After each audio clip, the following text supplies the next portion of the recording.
Precisamos destruir o crime organizado, precisa resolver a conta pública do Brasil, precisa ver essa oportunidade gigante que a gente tem com terras raras e pegar essa oportunidade e, assim... Um capital social maior. Eu concordo que a gente precisa se olhar e se enxergar como um povo, né? Só que a gente precisa levar em consideração também que... A gente sabe que a gente gosta mesmo é de conflito, né? A gente clica mesmo é na notícia ruim, a gente engaja mesmo é com a fofoca, a gente não... A notícia, assim, deu certo, legal, deu ruim, nossa, meu irmão, deu ruim ali, hein? Conta pra todo mundo que deu ruim ali. É uma outra jeito de tratar. Então, sendo essa a forma mais ou menos como a gente funciona, o Fla-Flu eleitoral é interessante para todo mundo, especialmente porque os caras mais interessados nesse Fla-Flu eleitoral, eles vão se alimentar intencionalmente, eles vão dizer que o que você tá falando é coisa de isentão, é coisa de fraco, tá entendendo? Por quê? Porque a gente já viu... Eu sei disso. É completamente radical o que eu tô falando aqui. Porque...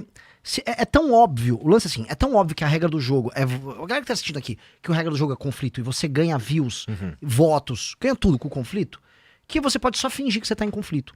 A coisa mais radical é você ser profundamente honesto e falar, cara, não adianta eu ficar fingindo que vou ficar brigando com todo mundo o tempo todo. Eu não vou governar, eu não vou nem ganhar a eleição. Ao mesmo tempo, para vencer a eleição, eu tenho que ganhar dos caras. E aí, eu sou bem mais intenso nas críticas a eles. Então... soa paradoxal, porque assim, ao mesmo tempo que eu tô dando porrada no Lula, porrada no Flávio, porrada em todo mundo que eu preciso dar porrada, eu tô falando, eu não quero mais dar porrada em vocês. Eu vou ganhar e assim, precisamos fazer algumas coisas que todo mundo aqui concorda. Precisamos destruir o crime organizado, precisa resolver a conta pública do Brasil, precisa ver essa oportunidade gigante que a gente tem com terras raras e pegar essa oportunidade e, assim, pelo amor de Deus, é uma chance de a gente tem que tirar o gap com os Estados Unidos, tirar o gap com o resto do mundo. O negócio das terras raras é um bilhete, ele pode ser ou um bilhete premiado, ou mais um pau Brasil. A gente tem que escolher. Ou a gente pega um bilhete premiado pra virar um lugar sério, ou ticket pau Brasil, algumas pessoas vão ficar ricas, a gente vai exportar uma commodity, que nem commodity, mas exportar produto cru pra fora.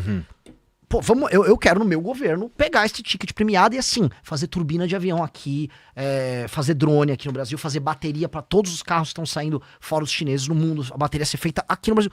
Dá pra fazer tudo isso, cara. Dá pra galera ganhar muita grana. Só que, eu já tô avisando pra todo mundo assistindo, o seu país hoje acabou. Hoje, com as coisas que passaram nas 2 últimas semanas, é que brasileiro não dá bola, ninguém quer falar disso.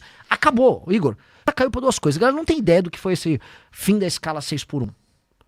Foi uma infantilidade, um debate infantil. Nem o México, que é um país de esquerda, só se foi pra essa linha. E vai ter consequências econômicas enormes. E pra gente conseguir fazer uma recuperação econômica, não vai rolar. Essa discussão já está sendo em outros termos. As pessoas que sofrem com a escala 6x1 são pessoas que sofrem no fundo, por morar em grandes centros urbanos, que sofrem com problema de transporte. A maior parte dessas pessoas passam 2, 3, 4 horas indo e voltando pro trabalho. Essas pessoas precisam de infraestrutura de transporte ou emprego perto de casa, morar perto do trabalho. Esse que precisa. De resto, a gente é um país muito pobre. Essas pessoas vão ter que trabalhar mais para poder pagar as contas delas. Isso foi uma coisa que passou. E a galera não viu ainda pro caminho que a gente tá adotando, que é um caminho inimigo da produtividade. O outro lado, você tá falando do Banco Master. Se prepare pro Eletrolão. É o novo escândalo centibilionário que tem tudo para ultrapassar o do Banco Master. E já tá rolando, passou semana passada. Rolou um leilão de termoelétrica bizarro com o Joesley, mais uma turma ligada ao Alexandre Silveira, ao ministro do Lula. Negócio muito, muito estranho. Um leilão bizarro que vai aumentar nossa conta de luz ano que vem em coisa de 10% para todo mundo. Com termoelétricas operando sem precisar. A gente poderia ter usado esse leilão para investir em bateria, para energia renovável. O Brasil está produzindo muita energia eólica, muita energia solar, só que a gente não tem bateria para acumular isso. Porque tem vou tentar explicar aqui, mas tem picos, né? Se você tem energia solar, meio-dia você tá, né, no pico, tem sol pra caramba. À noite você não pega energia solar. Então, quando você tem o pico, você não usa aquele boost de energia que tem. Você tem que ter... aquela energia se perde. Então o que você precisa? De bateria pra acumular. E aí à noite que você não pega, você gasta, você joga no sistema aquilo que foi acumulado na bateria. Esse leilão era pra ter colocado bateria. O Brasil tem entrado num modelo que a China tá indo, os Estados Unidos não teve. Foi termoelétrica, beneficiando um monte de vagabundo, de ladrão. Vagabundo e ladrão, com um acordo com o governo bizarro, pagando o quádruplo por energia que outros lugares pagam. Qual que é a desculpa pra fazer essa porra? Não tem desculpa. O TCU já leu o que rolou agora, esse leilão, e falou, o estudo é bizarro, a Fiesp já entrou no STF, a gente mesmo vai entrar com a ação, e não estão falando ainda, porque o susto foi semana passada. E é um escândalo de centenas de bilhões. Ano que vem, a conta de luz vai aumentar em 10% para todo mundo. E ninguém tá falando. É mesmo? Assim, por quê? É um esquema que envolve os mesmos empresários, rolou agora no governo Lula. Então, você tá assim, falando de master, aguarda que tem mais um. E, assim, como a gente vai fazer o Brasil crescer com energia cara, com o político avisando, você vai trabalhar menos e vai ganhar igual. Não vai. O Brasil tá perdendo a corrida mundial de todas as áreas possíveis. Não, você vai trabalhar menos e você vai ganhar muito menos e provavelmente você vai ter que trabalhar mais pra ganhar o mesmo. Você vai ter que trabalhar mais pra ganhar o que tava ganhando antes. Vai ter pressão inflacionária, o agro tá desesperado com esse negócio da 6x1 que é no susto. E ninguém avisou, porque os políticos mentem o tempo todo. Então, o presidente que vai pegar o Brasil no que vem, eu tô dando essa dica, porque eu podia só falar coisa fofinha. Vai pegar uma bucha gigante, que é um monte de desgraça que os caras fizeram. Tudo pra ganhar a eleição esse ano, né? Exato. E esse do eletrolão nem foi pra ganhar. Eu não sei porque os caras fizeram isso. Pra mim, a gente sabe, né? Dinheiro. Mas é que foi muito dinheiro. Então, é coisa de centenas de Eu milhões. não ouvi falar disso daí, cara. Eu vou anotar pra dar uma pesquisada. Pode pesquisa. Cara, fala com o Felipe Moura Brasil. Não, ó, eu sou um pré-candidato. Não ouçam a minha opinião. Chama o Felipe Moura Brasil. É assustador. É assustador. E assim, foi ele, o consórcio envolvendo o BTG, que pegou lá com mais um monte de planta de termoelétrica. E assim, só por ter a planta parada sem utilizar eles ganham dinheiro. Ganham bilhões. É um negócio assim, é um negócio de bilhões com risco nenhum. Bizarro. A história é bizarra. E eu tô me informando. Hoje eu peguei pra ler tudo. Puta saco, queria estar fazendo outra coisa. Tem que saber, Tem que manjar de eletrolão agora. Lance assim, eu manjava de master, galera, tem um novo escândalo aí. E se eu ganhar? Merda. E como é que eu faço pra desfazer uma besteira dessas? Entendeu? Porque, não, o direito adquirido, né? Os caras ganharam o leilão. Pois é. Aí eu vou ser golpista. Legalmente, é um problema. Então, assim, o leilão foi... O leilão precisa ser homologado e tal. Não pode homologar esse leilão. Aí taca, a gente tem que gravar vídeo, falar desse assunto. As pessoas não sabem ainda do assunto, é feriado. Puta. Acho que é semana que vem. Aí, assim, a gente tem que correr contra o tempo pra evitar uma puta de uma malandragem que aconteceu. Graças a Deus, a gente tá aqui ao vivo, tem, né, a galera, por favor, faça um corte disso. Esse assunto é importantíssimo. Se eu te pedir um negócio, chama o Felipe Moura Brasil pra falar disso. É o novo Banco Master. E aconteceu agora, sim. Na surdina. Cara, não, tá anotado aqui, eu vou estudar esse assunto aí. Bom, então, mas é isso, né, meu irmão? O Brasil toda hora ele tem... A gente não passa muito tempo sem um escândalozinho. Essa que é a verdade, né, cara? Então meio que tem pra todo mundo. E aí, nesse sentido, tem muita coisa pra acontecer até as eleições, né? Uhum. Eu não... É claro que você vai dizer, inclusive tu já disse que o teu principal investimento é não ter se envolvido com essas paradas, mas tu projeta mais mudanças daqui pra frente lá nesse cenário político, assim, especialmente no que toca escândalo. Porque, ó, tu acredita que a gente vai ter uma CPI do Banco Master? Tu acredita que a gente vai ter uma CPMI do Banco Master? Não vai ter. Tu realmente acredita? Assim, a gente sabe... que tem, eu imagino, eu não sei, mas eu imagino que ninguém quer que saia muita coisa dali do Daniel Vorcaro. Acho que os únicos interessados nisso talvez sejam os caras da Polícia Federal. Um salve pros caras da Polícia Federal, entendeu? Em quem eu tô, é onde tá a minha esperança, porque eu não acho que o Procurador-Geral da República tem tanto interesse assim, nem ninguém do STF, nem nenhum político, manja? O que me dá também aquele tédio que a gente estava falando mais cedo, né? Por quê? Eu acho que vai precisar de coragem e de saber dançar, porque se fosse para fazer alguma coisa, tinha CPI. Sim, mas a CPI é realmente sim. Eu não contaria muito com uma CPI, porque todos os grandes membros dos partidos políticos estão envolvidos no escândalo do Banco Master. Perfeito. E o problema do modelo político do Brasil é que se você é um político do Centrão, o seu eleitor não te cobra. Dá um exemplo. Vamos dar. Quem acabou com a CPI do Banco Master? Foi um acordo envolvendo o Flávio, o presidente do Senado, o Alcolumbre, e o Xandão. Palavras do Flávio. Flávio disse que foi feito um acordo com o Xandão, que o projeto que garantia... Um acordo foi feito, ia passar a dosimetria enquanto tiravam a CPI do Master. Aí o Xandão não cumpriu depois, aí o Flávio foi reclamar. E quem no final não botou pra votar a CPI foi o Alcolumbre. Uhum.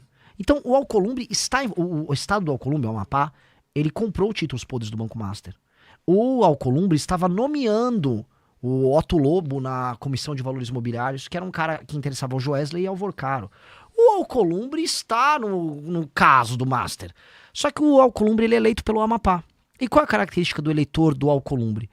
É que ele não liga, porque o Alcolumbre comprou o voto dele. O Alcolumbre comprou uma pessoa que vai comprar o voto dele. É um voto de máquina feito com pessoas de lugares muito pobres que não vão estar, tipo, Alcolumbre, tô de olho. Não estão de olho. A maior parte dos políticos do Centrão tem como característica não receber cobrança do eleitor, porque o eleitor é um eleitor muito pobre. E como o eleitor é muito pobre, aquela pessoa tá precisando de um emprego e ele depende do político para ter um emprego. Então, se ele for reclamar do político, ele vai perder o emprego na prefeitura, ele vai perder um dinheirinho do não sei o quê. Isso eu vi rodando no Nordeste. É muito difícil você imaginar que uma pessoa no Maranhão vai cobrar um político no Maranhão, porque se ela for cobrar um deputado, o deputado é amigo do vereador da cidade. Ele vai ter um vereador na cidade que tem essa pessoa. E aí essa pessoa depende do vereador para qualquer coisa. Todo mundo depende assim muito do Estado para sobreviver. Então aquela pessoa é quase um servo, não digo um escravo, mas um servo do político. Então esse político não é cobrado. Então ele pode fazer todos esses acordos corruptos que eles fazem. E essa é a grande verdade do Brasil. Porque eles não são cobrados, eles não vão perder a eleição.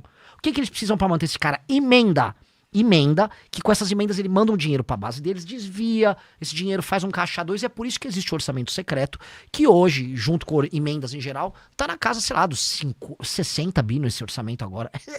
São dezenas de bilhões. Serve pra que isso daí, esse pra dinheiro aí? operar essa máquina suja, que é uma máquina suja dos políticos. E aí, cara, quem tem mais grana, aí o cara vai da criatividade dele, como ele opera esse dinheiro. Isto é o Brasil. Eu tô falando assim, lembra do... É muito dinheiro mesmo. É muito dinheiro destinado a uma parada que...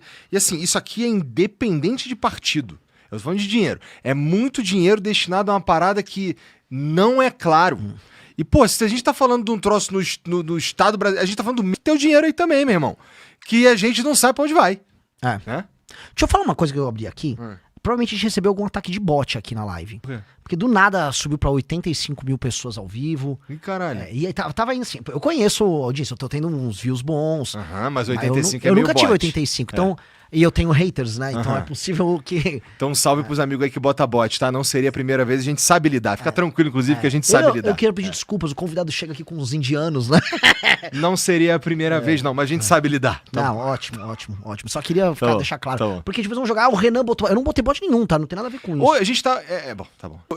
Tudo bem, a gente tá... Ó, família, o Renan tá falando que não foi ele que botou o bot, não. E depois tem que ver se não foi mesmo, hein? Tô brincando. CPI dos... Aí isso vira CPI. Mas é o tipo botelão. É o tipo de coisa que é um possível lugar de encheção de saco que tem coisas que a gente tem aqueles investimentos que você falou, que você não faz. Você só não vai nesse lugar. Por que eu colocaria bot sabendo que vagabundo vai apertar meu crânio depois porque colocar bot é sujo? Né? Então eu também não colocaria bot se fosse tu não, meu irmão. Lógico. Não, por isso que eu já vi, eu já falei, vou deixar bem claro, tá? Não tem nada a ver com isso. Que eu vi 85 mil, eu falei... Calma aí. Tô crescendo, mas ainda não cheguei nesse... É igual no Dragon Ball, sabe? Eu já tô virando Super Saiyajin. Tá. Eu não tô o Super Saiyajin 3, sabe? Mas tem que tomar cuidado também com essa linguagem aí, porque tu tá um Super Saiyajin professor de história, né?